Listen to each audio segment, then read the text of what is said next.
ফুলি,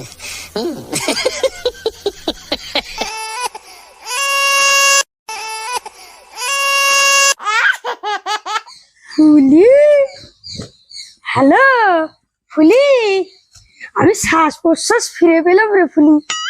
ওরে আমার প্রাণের ফুল ফুল, তোরে ছাড়া বাঁচব না।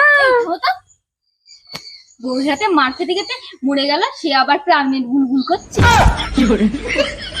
নিজে আর ফোন করে না, দেখা করতে আসে না।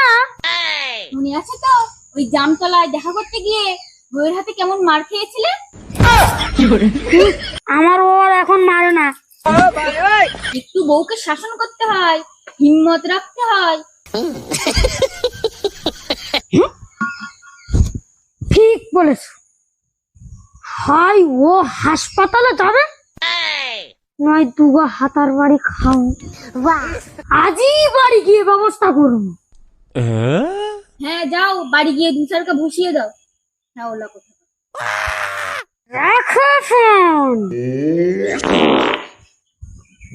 আজকে ওর একদিন কি আমার একদিন। কোথায় আজকে হাড় মাংস পুরো আলাদা করে দেবো। কোথায় সেই ঘটু, কোথায় কোথায়?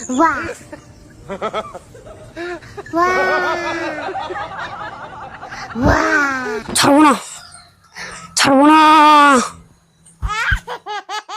ওরে বাবা, চেনে গেল নাকি?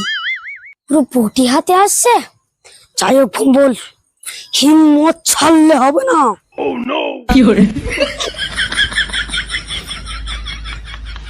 চাঁদ বাবা, পাগলের বংশ পাগল হয়ে গেল নাকি? লোকে খেতেছে, আমার ছাগল কেন খাবে? কেন খাবে? কার খেয়ে এসে তোমার ছাগল খাচ্ছে? লোকের বাড়ির ছাগল এসে আমার ছেদটা পুরো মুড়ি দিয়ে গেল। ছাড়বো না, ছাড়বো না, কিছুতেই ছাড়বো না। তুই বলো, ও ছাগল আমি বেঁধে রাখবো, কিছুতেই ছাড়বো না।